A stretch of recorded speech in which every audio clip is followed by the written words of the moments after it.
The Disappearance of the Widow Hamisham.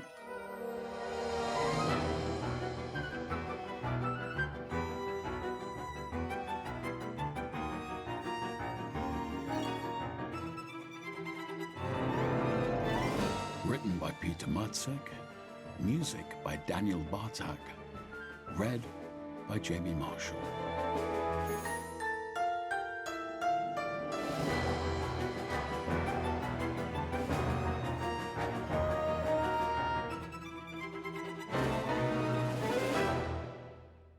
One of our favourite pastimes, which Holmes and I regularly indulged in for years, were long walks about the city. We particularly enjoyed strolling through one neighbourhood which was full of old villas, ancient houses and spacious parks, often frequented by Londoners on foot or on horseback. There was one place in particular that had been arousing our curiosity for some time. A dilapidated townhouse which stuck out from the otherwise well-kept development like a rotten tooth on a bright smile. Yet we'd never been inside, and for many years knew not who it belonged to. We only found out when the building became the focus of our interest at the beginning of another case. Allegedly, only one old lady lived in the large house, and quite modestly at that, given how wealthy she was. She practically only occupied the bedroom and the drawing room on the ground floor, in the company of her two cats. She never ventured out, and almost nobody visited her. Therefore, her sudden disappearance went unnoticed for several days. The only person who took note of Mrs. Hamisham's absence was her housemaid, Miss Lucy Forrester, insistent on using this title despite being almost as old as her employer, who was supposed to be about 80. In her own words, Miss Forrester visited Margaret Hamisham once a week, every Wednesday, to attend to various household chores and deliver groceries for the week to come. This unvarying ritual had been going on with strict regularity for countless years, until today, when Miss Forrester failed to find the old lady at home with no prior word of warning. It was this fact which she couldn't explain otherwise than by imagining the darkest scenarios which so disturbed Miss Forrester that she determined to visit my friend. Sherlock Holmes had her explain everything in thorough detail and needed no further encouragement. We set off for the given address immediately, but because it was a busy weekday morning, the cab ploughed through the heavy traffic at a sluggish pace. The detective employed this time by posing additional questions. "Does Mrs. Hamisham suffer from any illnesses which might have caused her to be hospitalized?" "Now, she has some heart problems and emphysema, so she mustn't be upset or exert herself," Miss Forrester lamented. "It was the first thing I thought of. But she hadn't sent for her physician, and she's not at any of the nearby hospitals I checked with. I spent the entire morning doing the rounds. She has disappeared into thin air." "Are you sure the lady's not indoors somewhere? It is a rambling house." "Mr. Holmes, the house is indeed a labyrinth, but I searched everywhere I could, believe me. Moreover, the lady cannot get up the stairs without assistance, which is why she never goes upstairs anymore." "Hence, you believe it equally impossible that she would have gone outside," I clarified. "Oh yes, Dr. Watson, entirely out of the question. Mrs. Margaret only ever goes out into the back garden on occasion, and only when the sun isn't shining. She doesn't like the sun, considers it unhealthy, and finds tanned skin repugnant." Had I heard this argument under different circumstances, I would have felt the desire to smirk. For I still encountered, from time to time, old-fashioned opinions regarding the Elizabethan ideal of beauty, which embraced an ivory complexion. It has long since been medically proven that the sun does no harm to the skin and is, on the contrary, beneficial. Some minutes later, our cab stopped moving entirely. The street ahead had been blocked by a produce farmer, and our driver was scolding him vocally. We had barely reached the end of Baker Street, near the Underground station, which had been gaining popularity in central London. Stations along the Metropolitan Railway, originally connecting the railway stations at Paddington and Farringdon, were popping up like mushrooms, for they greatly accelerated travel across the city, especially on days like this one. Although I am no opponent of progress, Holmes and I used it seldom, indeed hardly at all. The surface tunnels were full of smoke and steam from the locomotives, which made me feel unwell, not to mention the odour that penetrated all our clothing. It was enough that I had to tolerate the exotic tobacco fumes from Holmes's pipe all my life. Mrs. Hamisham's mysterious disappearance may have persuaded us to expedite our journey in this matter, but unfortunately, the tube, as the locals call this mode of transportation, did not yet run to the neighbourhood where she resided. We thus had to endure the lengthy journey by cab, during which Miss Forrester became increasingly panic-stricken. At last, we stood before the stately building with a miniature front garden and a shabby, dark brown facade. It looked abandoned, unkempt, and we now understood why. The old lady lacked the energy and strength, and quite possibly even the interest, in what her home looked like from the outside. A gate in a low wall covered with moss and lichen led to the black, lacquered main door. Miss Forrester unlocked it and stepped inside first, whereupon she gave a startled yelp and jumped back, almost knocking me and Holmes over. I caught her in my arms, and my friend swiftly stepped round her to see what had frightened her. A white cat was feasting on a disemboweled mouse on a rug in the entrance hall. It now measured a cool stare in our direction, then hissed, snatched up its prey and ran off, leaving behind only a few hairs and several drops of blood on the oriental doormat. "It's just a cat performing its primary duty as a pest hunter," Holmes observed. "If you please, sir, that isn't normal," Miss Forrester objected, shuddering. "Mrs. Hamisham's cats, Mindy and Wendy, are, how shall I put this, the only creature she likes. She spoils them rotten. She buys them liver from the butcher's shop, which I mince up, to keep their coats shiny. With all due respect, those Persians are better fed than my husband and children. If they've started hunting mice, they must be hungry because nobody has fed them for several days." The detective gazed thoughtfully into the dark corner where the animal had disappeared. "Let us begin our search.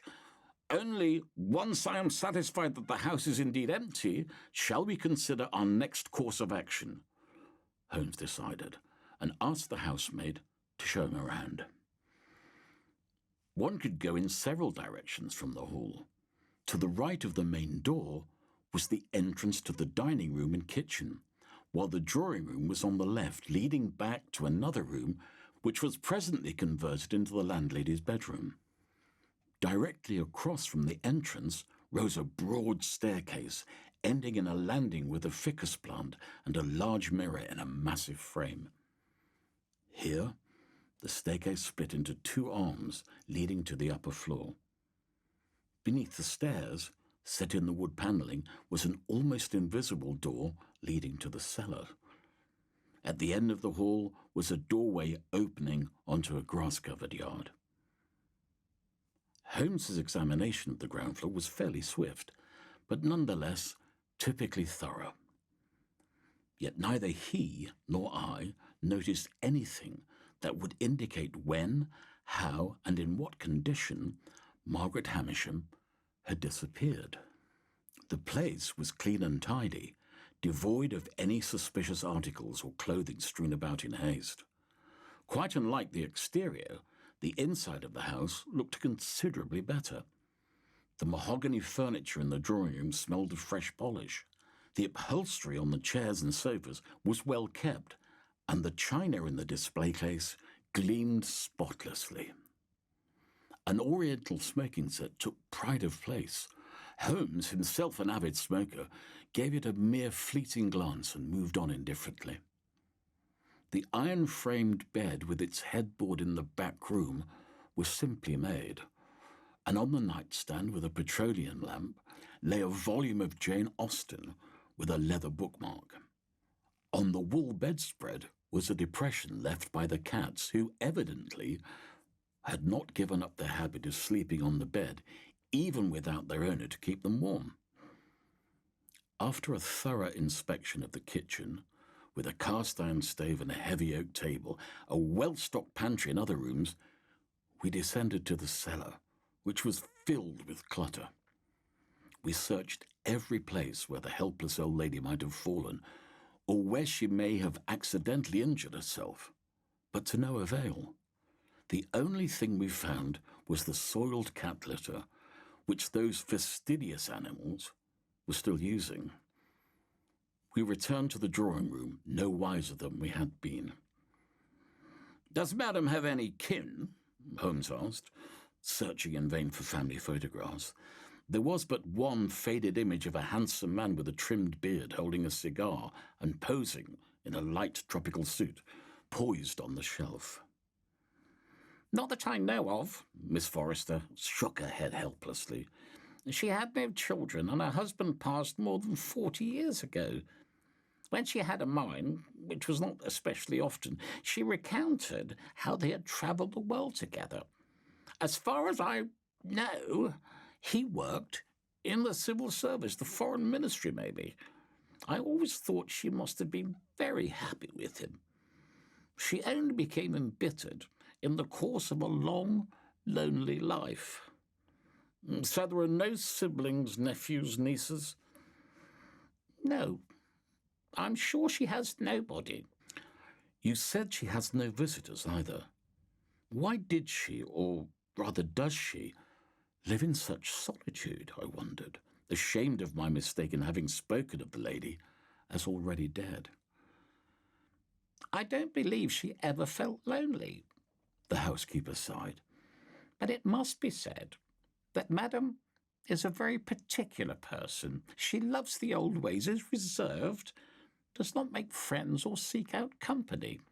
The world outside her door only bothers her. She dislikes change and considers the modern age perverse and degenerate.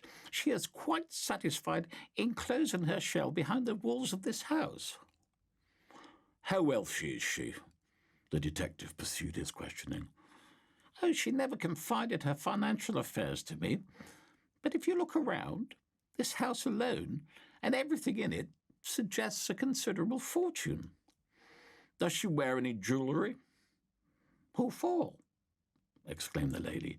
"No, the Madam lives quite plainly.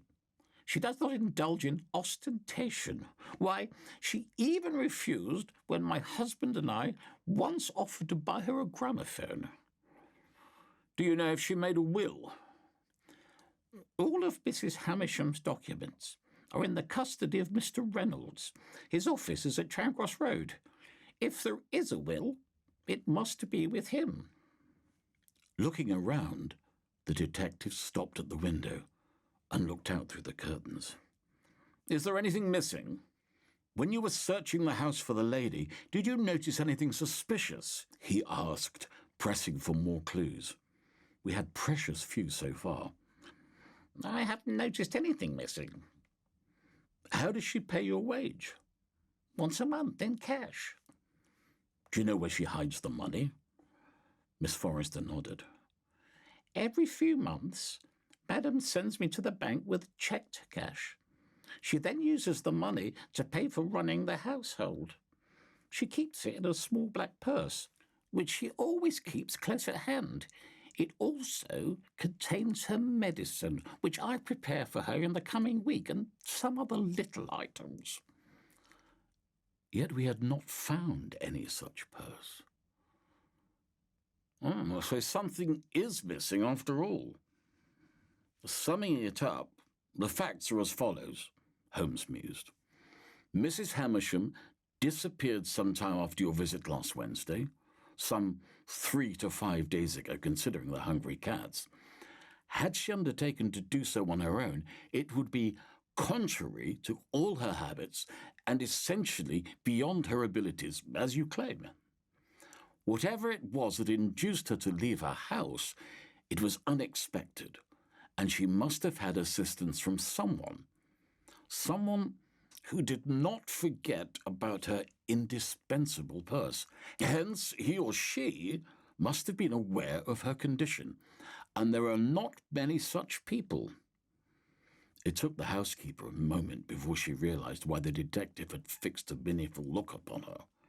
"I say," she exclaimed indignantly, "you cannot possibly assume that I never assume anything," my friend shrugged, adding, "I merely deduce from the available information. If a crime has indeed occurred here, and I'm not yet entirely convinced that any did, for there is no victim or motive, the culprit must be somebody close, and in this case, there are very few such people.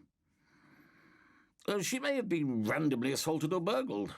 A desperate, hungry vagrant, a thief acting on impulse," I objected. "Such incidents do happen."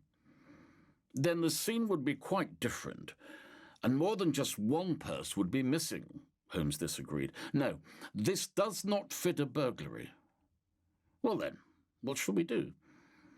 "I'm afraid we have nothing to go on, so there's very little we can do," said the detective, turning towards Miss Forrester, who was still fuming. "Miss, I have 2 suggestions for you. First off, please feed the cats. Then, contact the nearest constabulary and report the disappearance. The Yard is far better equipped to put out a missing persons alert than I am with my network of little street urchins," he added. She muttered that she had expected rather more from Holmes than to be sent to the police, but she obeyed. Before she left, we agreed to conduct another search of the upper floors of the house and then shut the door behind us. We would keep the housekeeper informed should we or the police discover anything new. "Do we really not know how to proceed?" I asked incredulously as the door closed behind her. "What a naive question, Watson," Holmes chided me amiably. "Well, of course we do. But we needn't have Miss Forrester breathing down our necks to do it. I do not actually suspect her, but she has already told us everything she possibly can." He bid me follow him up the stairs, where we peered into the various rooms. The housekeeper was not exaggerating when she termed the house labyrinthine. For someone visiting it for the first time, the layout of the rooms was remarkably confusing. The positioning of the doors and other passageways showed little logic, and I would easily have become lost were it not for Holmes and his keen sense of orientation. Nor was our search eased by the fact that the house was literally crammed with objects of every imaginable kind.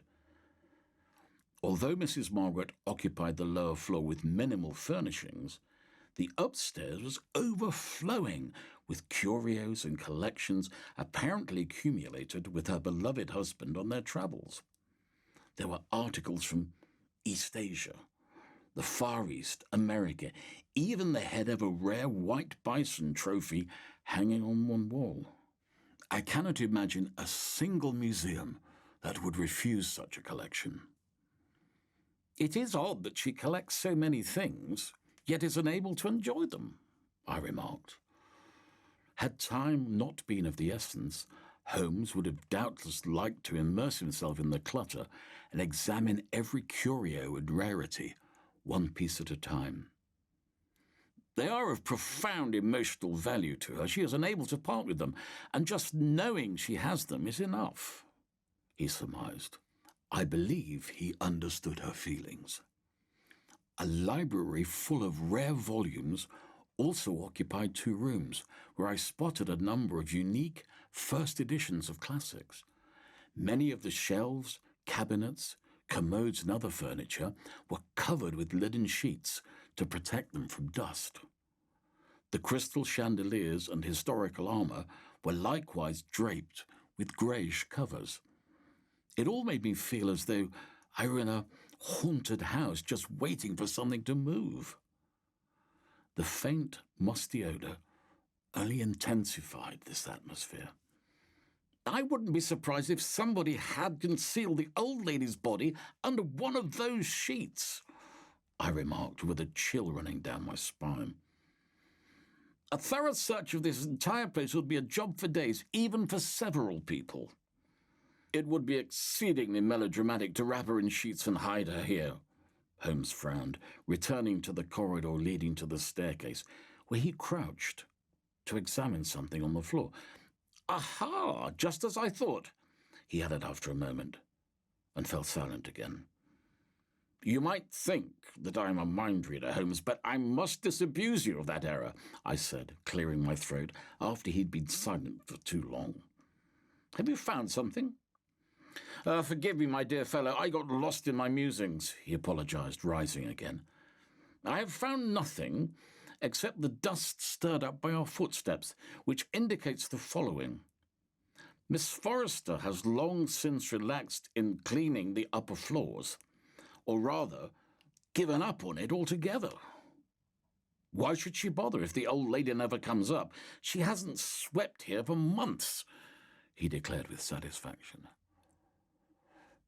But we are not dealing with the case of a lazy housekeeper, I pointed out.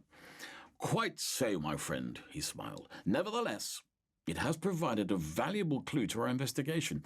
Had somebody dragged the body and hidden it anywhere up here, they would have left traces. Dust wiped off here and there, a torn cobweb. No, nothing has moved here for ages. So, if Margaret Hamisham truly isn't in the house, then surely you did the right thing by having it reported, I judged. And we have but to wait. But Holmes corrected me. I believe the answer lies somewhere in this house, but we must search for it outside. Sherlock Holmes never did anything gratuitously. If he looked out of a window while examining a room, it was only to determine which of the windows opposite offered a reciprocal view. Hence, we headed forthwith to the doors of the more affordable tenements opposite, separated from the finer homes by a street and a small park. We did so immediately upon leaving Mrs. Havisham's house and closing the gate behind us. My friend had picked out 2 entrances, and one of them proved to be most successful, with a nosy and talkative neighbour, a middle-aged housewife who spent most of her time observing her surroundings. Where would crime investigations be without these good souls?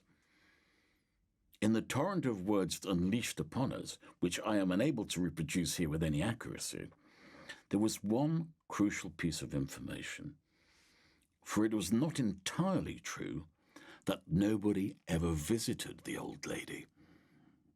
In recent months and weeks, several gentlemen had allegedly appeared at her door, the latest even arriving after dark. How are we to understand this? Are you questioning the lady's honour? I asked, horrified. Why, she is infirm and elderly. You asked me if I'd seen anybody, so I'm answering, the neighbour retorted. It was somebody different each time, and he always arrived in a carriage. How long have you been observing these visits? Holmes inquired. I can't say exactly. It started some time ago, she shrugged. First, it was once in a while. Then they visited more and more often. You know what was interesting? The first ones came in ordinary cabs, and later the gentlemen became ever finer looking, always arriving in fancier carriages. When was the last time you saw somebody here? It was Thursday, I think, just this past Thursday, she recalled. So the lady had still been at home on Thursday. Once again, we had something to think about. The neighbour had seen nothing else, claiming she didn't have time to snoop at the weekends when her husband was home. In any case, the information meant some progress. Holmes wanted to pay one more visit that day, to Mr. Reynolds. The solicitor, who had many prominent clients, was somewhat startled when we stopped by his office at the address mentioned by Miss Forrester. However, upon hearing my friend's name and receiving his assurances that he was acting in the best interests of his client and that the matter could be quite a grave one, he conceded to cooperate. "You will surely understand that I cannot violate certain principles connected with my office," he said as he received us and showed us to a pair of comfortable leather armchairs. "We need only speak on a general level," Holmes assured him, and proceeded to describe the affair. "Naturally, it is still possible that Mrs. Hamisham will appear, alive and well, with a logical explanation. Nevertheless, it is my aim to prevent any potential impending danger she may be facing in the hope that it is not yet too late. And we know of no other acquaintance of hers apart from you." Reynolds nodded grimly. "I shall do my utmost to help." "Do you have her will in your custody?" the detective inquired, leaning towards him with urgency. "In other words, is there anybody who would benefit from her possible demise?" "Mrs. Hamisham's will is sealed in my office," the solicitor confirmed, but promptly dissipated our hopes of perhaps identifying a motive. "Upon her death, Mrs. Hamisham's assets will be divided among several charitable organizations and animal welfare societies." Alas, no particular suspect, I thought fleetingly. Reynolds made matters even worse. Moreover, none of the societies know anything about it. They will only be informed once the sad event comes to pass. Holmes pressed his elbows into the armrests, steepling his hands under his chin thoughtfully. "What shall become of the house?" "The same as the remaining property. It will be sold at auction, and the proceeds will be included in the bequest. Speaking of which, I can tell you one more thing," the solicitor confided. "Madam sent me a telegram requesting a private consultation at her home. However, she did not inform me beforehand what the issue was." My attention peaked, and even Holmes raised his eyebrows. "When did you receive this telegram?" "On Friday." "May I see it?" the detective asked. "I'm afraid I did not keep it," Reynolds apologized. "I merely checked the next possible date and time, sent a reply, and threw the telegram away." My friend sighed with frustration. "There is nothing to be done. When was your appointment to be?" "The morning after tomorrow. It was supposedly an important matter, but not downright urgent." We rose to depart. "Just to be certain, is there nothing among her documents that could indicate what the issue could have been?" Holmes tried once more. "As someone who is accustomed to reading between the lines, I can assure you that there was nothing that could render Mrs. Hamisham the target of a premeditated crime. All her affairs are in order, she has no debts, her house is not encumbered by a mortgage, there is nothing at all." So we parted, unreconciled. More questions had been raised than answered. We hailed a cab to return home and found ourselves again immersed in the chaos of the bustling city. The traffic in the afternoon was so dense that sandwich sellers and newspaper vendors passed amongst the carriages, buggies and carts, hawking their goods to bored passengers. Even we were unable to hold out till dinner, served by Mrs. Hudson, and bought some fragrant fish and chips and a greasy newspaper for the journey. "Who do you think those gentlemen visiting Mrs. Hamisham could have been?" I asked. "And what could she have wanted to discuss with her solicitor?" "I regret I haven't the faintest idea so far," the detective said, peeking absently at his meal. In any case, the matter is taking on decidedly interesting contours. How could it be that Miss Forrester knew nothing about it? We know the old lady was not especially forthcoming. It was nothing she needed to share with her housekeeper, he replied. I left him to ponder the matter without further interruption, but could not help feeling that we were too late to avert a crime. Knowing my friend, he was thinking the same thing. Holmes measured the complexity of a problem by the number of pipes he smoked while solving it. Usually, a case required 2 or 3 pipes, but this time he spent the entire evening and night next to the hearth in our drawing room, and by morning not a leaf was left in the tobacco pouch. He was tired, exhausted, but the disappearance of the widow Hamisham would not let him sleep. Regrettably, the worst possible denouement came before breakfast with the arrival of Inspector Lestrade, just when I had finally managed to persuade the detective to get some rest. For our good old acquaintance, Scotland Yard investigator Lestrade, in equal parts ambitious, eager, hasty and rash, had come to inform us that Mrs. Hamisham had been found, dead, in her house. "Impossible!" my friend exclaimed, jumping from the armchair in which he had heard the news. "Do not be upset, Mr. Holmes, and do let me finish," the inspector calmed him. "Indeed, she was not at home yesterday evening. She only returned late at night in a carriage. The neighbour you'd seen and questioned yesterday reported it to the local police officer this morning. He went to check on Mrs. Hamisham, got into the house and found her. Because I was aware from Miss Forrester's report that you had initiated a search for the missing lady, I wanted to inform you about it." "How did she die?" the detective asked, exasperated. "Heart failure," the inspector replied. "Natural causes." Holmes snorted angrily. "I want to see her. Watson, be so kind as to get ready," he bid me, piercing Lestrade with his eyes. "I hope you don't mind." The inspector's face betrayed suppressed annoyance, but he didn't dare object. In his mind, however, he was doubtless regretting the professional courtesy that had brought him to us. A carriage was waiting for Lestrade outside, and as it was still fairly early in the morning, we managed to avoid the rush hour this time. We stopped in front of Mrs. Hamisham's house in a fraction of the time the journey had required just the day before. Holmes's fatigue was gone, and his brain was working at full tilt. A doctor's buggy and a hearse with the undertakers in black top hats were standing by the curb. We noticed the chatty neighbour from across the street in the crowd of onlookers. Holmes strode up to her first. "Be so kind, madam," he greeted her, "and tell us precisely what it is you saw last night. I know you've already told my colleagues, but I suspect they cannot hear for words," he said, taking a bitter dig at the police officers.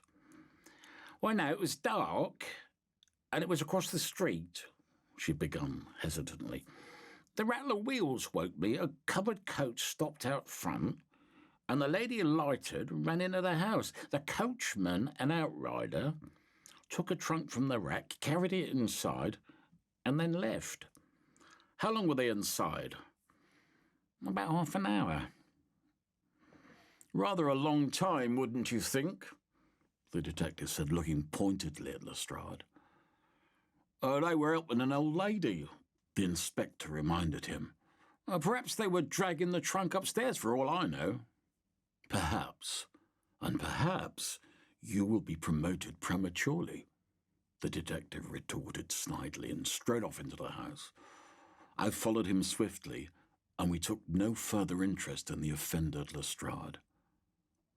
Mrs. Hamisham was stretched out on her bed, a small, frail old woman with snowy white hair and a stern, thin face that betrayed her pertinacity and obstinacy.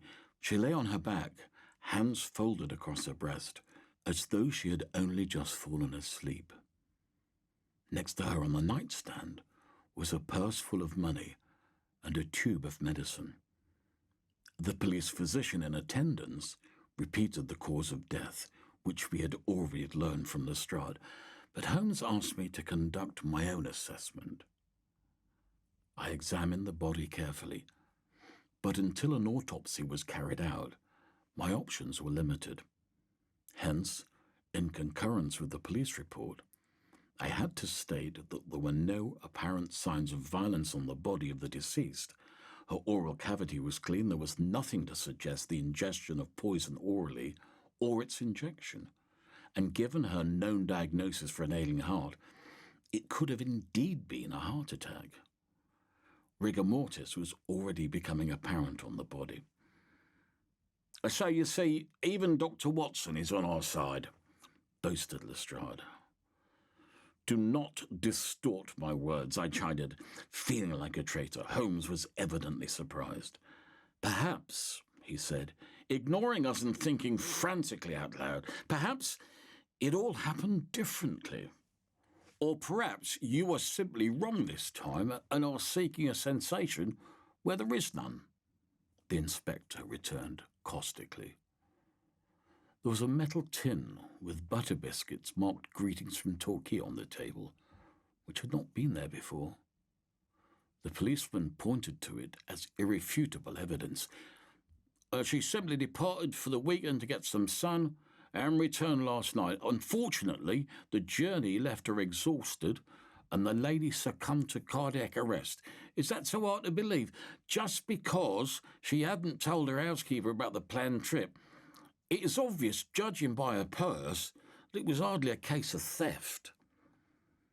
It was also true that she had returned in time for her appointment with Reynolds, which would be consistent with a recreational outing, as I took the liberty of pointing out to Holmes.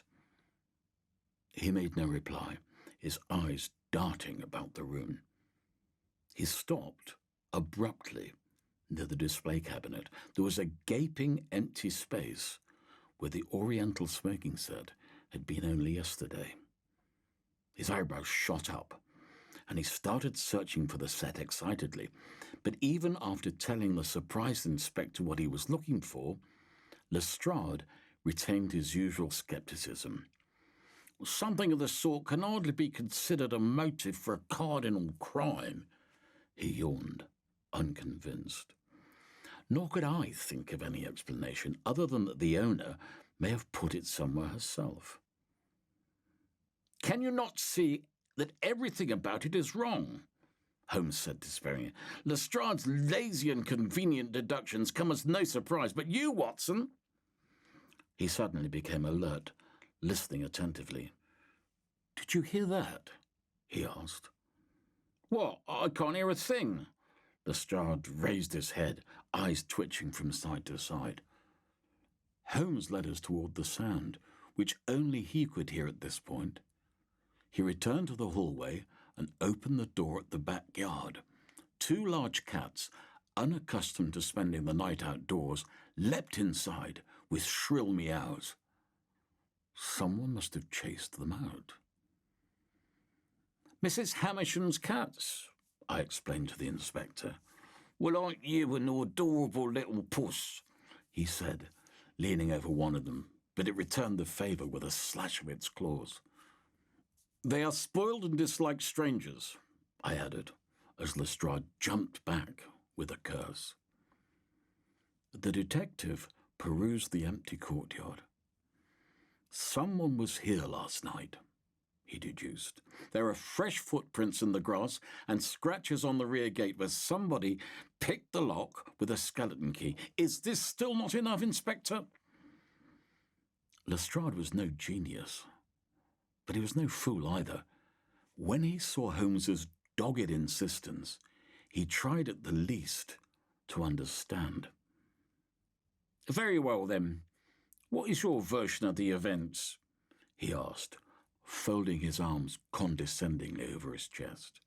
My friend, on the other hand, knew that without evidence he could not offer up an incomplete theory, which the police officer would tear to shreds.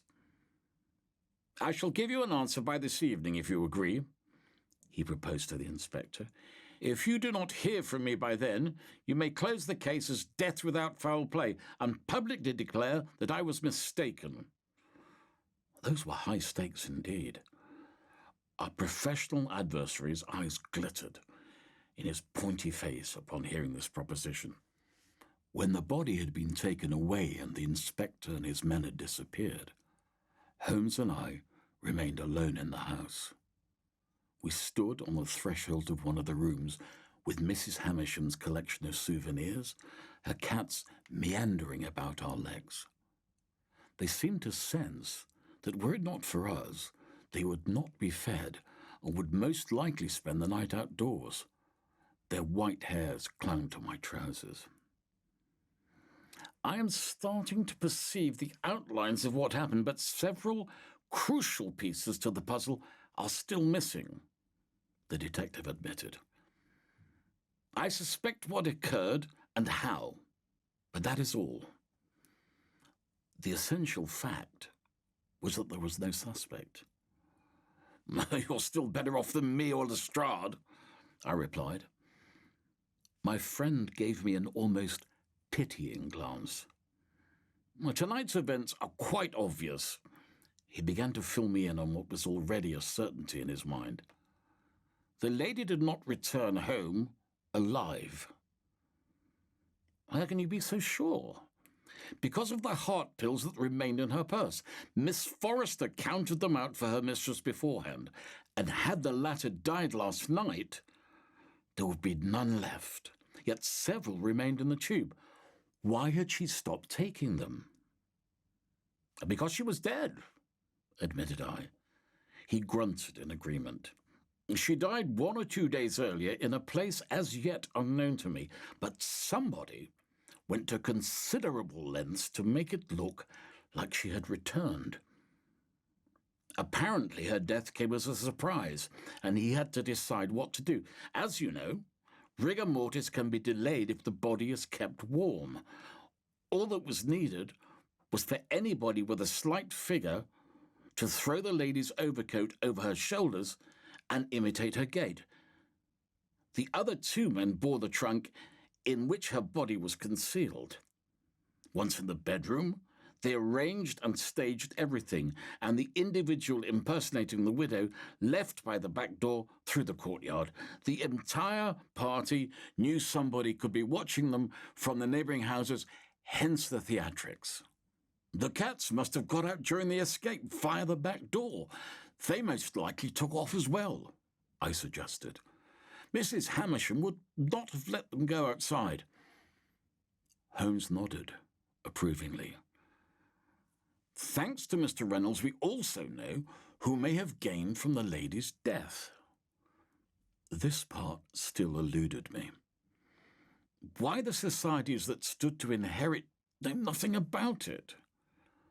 "But the inheritance is not the issue," the detective said to my surprise.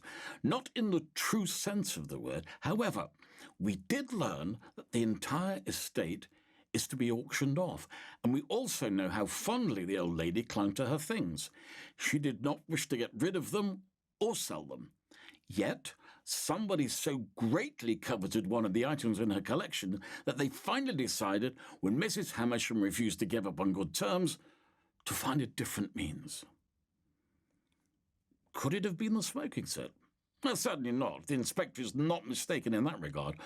All the same, a theory is developing in my mind as to what role that particular item may have played. But the culprit was after something else, and there is nothing standing in his way now." It all began to dawn on me. Now, the person responsible for her death need only await the auction in order to obtain the item in question without greater difficulty. "Precisely," said Holmes. "The carriages that had been recently delivering visitors to Miss Hamisham's door brought ever newer and more important emissaries from this unknown individual. The last, most luxurious of them, would seem to have brought our stranger himself. Yet to no avail. The widow refused to give in. And on Friday she summoned her solicitor," I continued, matching the pace of his thoughts. I would not be surprised if she had desired to open a will and make an amendment. I think she resented the duress being exerted on her and wanted to change her will to prevent something. She preferred to summon Reynolds immediately rather than waiting until Wednesday to send Miss Forrester to fetch him, the detective added. Unfortunately, she underestimated her pursuer's obstinacy. We can only guess what happened next. Perhaps the person paid one more visit at the weekend, but it's more likely that he sent yet another intermediary who appeared to be trustworthy and somehow persuaded Madam to leave with him. Another round of insistence followed, perhaps even extortion. The old lady, unable to withstand it, collapsed. I frowned. Why did they not fetch a doctor or take her to hospital? For fear of discreditation, Holmes drew a possible conclusion. Anybody with an expensive carriage must be wealthy, perhaps even of noble blood. He panicked. He did not want to be responsible for a strange old lady passing away in his house. How could he possibly explain it? But who was it then? That is the question, Holmes groaned, pointing to the plethora of artifacts. Each of these items could represent the Holy Grail for a particular collector, but there are thousands of them before our eyes. Which one cost the lady her life? We were faced with a task that was tantamount to the proverbial search for a needle in a haystack. Without the final piece of the puzzle and proof, it is but a worthless idea, the detective despaired. My friend rarely looked utterly perplexed, but as he wandered among the shelves of collections, it was perhaps the closest I've ever seen him come to such a condition. Moreover, we were pressed for time. I had no doubt that Lestrade would readily make a critical mention of Holmes in the press. The detective paused in front of one of the shelves, half covered with a dust sheet, and thrust his hands into his coat pockets. An expression of surprise came over his face as he felt something in one of them and pulled out the crumpled piece of newspaper from yesterday's fish and chips. He was about to discard it when something in the torn newsprint caught his eye. I noticed the large headline about the current urban boom and the building of infrastructure, nothing of particular interest. In Holmes's mind, however, it seemed to have triggered an association that connected the crucial pieces of the puzzle. "Why, of course!" he exclaimed. "I reproached Lestrade for not hearing for words, yet I myself have failed to see." He turned to me with sparkling eyes. "Watson, ask me nothing. I must ascertain something first. But if I am right, it will be a sure thing," he hooted, already dragging me downstairs by my coat sleeve, taking 2 steps at a time. Outside, he hailed the first available cab to drive us to the headquarters of the London County Council, the main administrative authority of our great city. There, he left me waiting outside, returning a good half hour later, exceedingly pleased with whatever he'd discovered. "I'm ready to close the case," he announced, glancing at his pocket watch. "With a bit of luck, I will serve the solution to our friend the inspector on a silver tray, just in time for afternoon tea, giving us time to visit the opera performance you mentioned last week." All of a sudden, he was yet again the confident and resolute Holmes who knew all the answers. "Who are we going to see now?" The detective gave me the prestigious address of a respectable businessman and philanthropist. I wondered what he could possibly have to do with our case, but whistled obediently to hail another cab. But this time, my friend declined. "No, we shall take the Underground," he decided. I was far from thrilled, but I assumed Holmes did not want to risk another traffic jam. On our way to the nearest metropolitan station, for heaven knows what reason, he recounted how many stops on the newly constructed Tube were connected with haunted sites and all the legends and superstitions that plagued them. Did you know, for instance, that at the station near Farringdon, passengers on the last night train hear the chilling moans of the screaming ghost? He revealed. It was just there that a certain Anne Naylor was killed in 1758.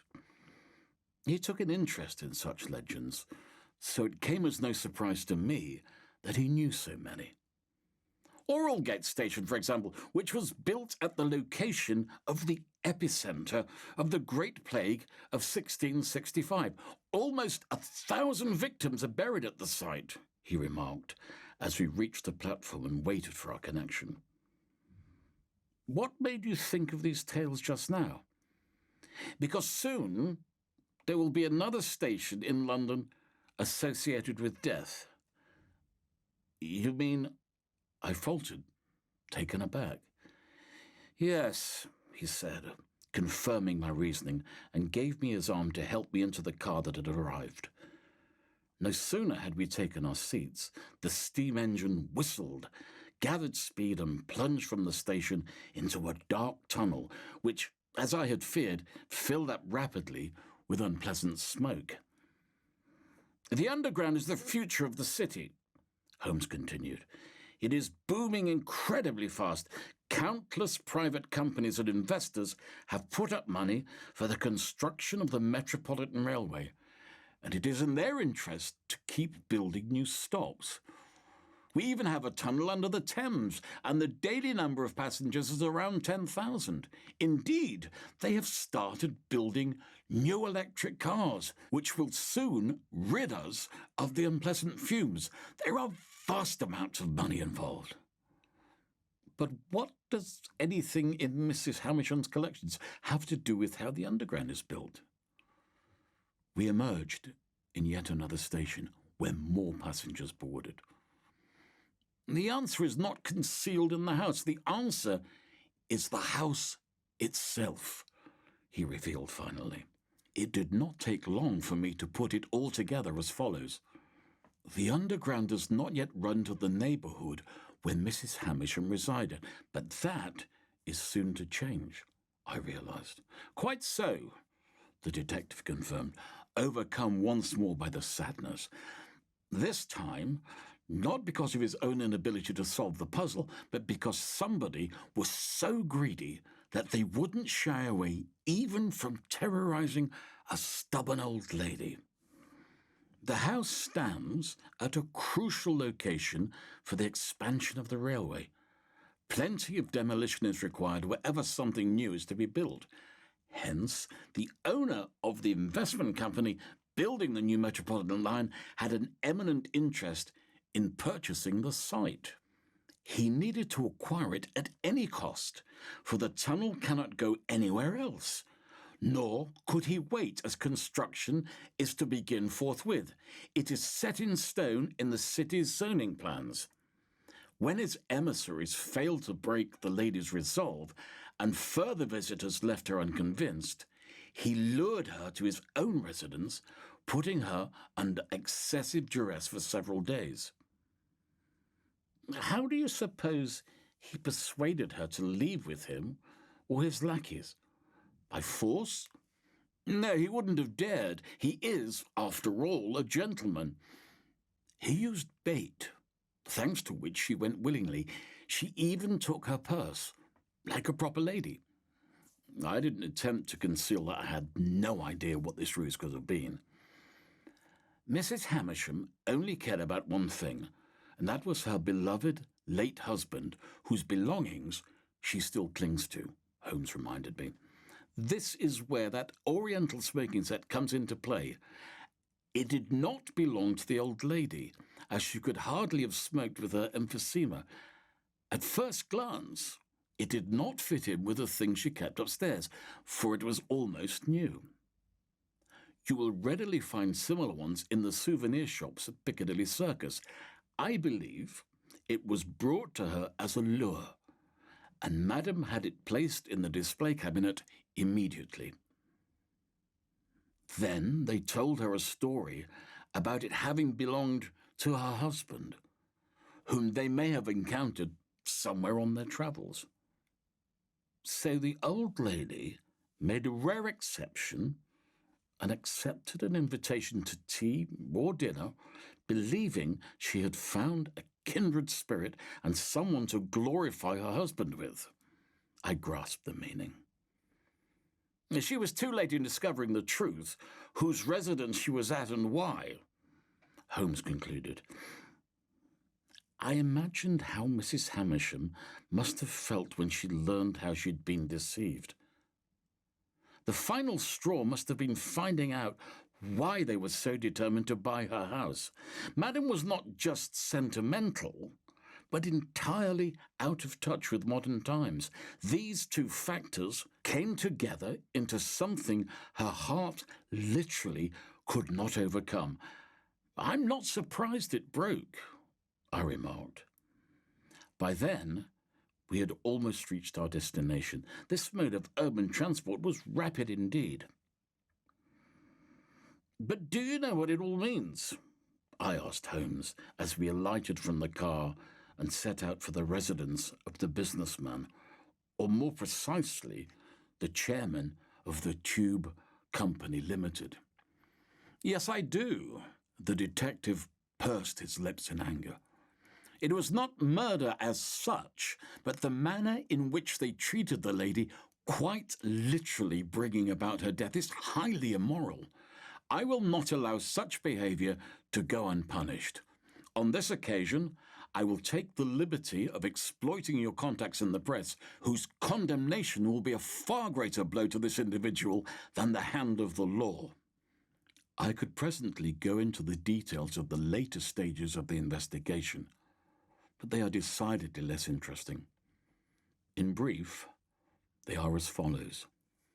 At the unscrupulous gentleman's residence, we also met his wife, who was of the same slight stature as the poor Mrs. Hamisham, and apparently played a role in the old lady's return. They both denied any acquaintance with the madam, or that she had ever been a visitor to their home, but were incriminated in the end by the hairs of a white Persian cat in the guest room. Having no pets of their own, this evidence could only have got there on Mrs. Hamisham's dress. What's more, fresh feline scratches stood out on the forearms of the master of the house. Once several identical tins of biscuits from Torquay, a gift from relatives, were found in the pantry, followed by a receipt for the cheap smoking set in the study. The lady broke down and confessed on behalf of both culprits, much to her husband's dismay.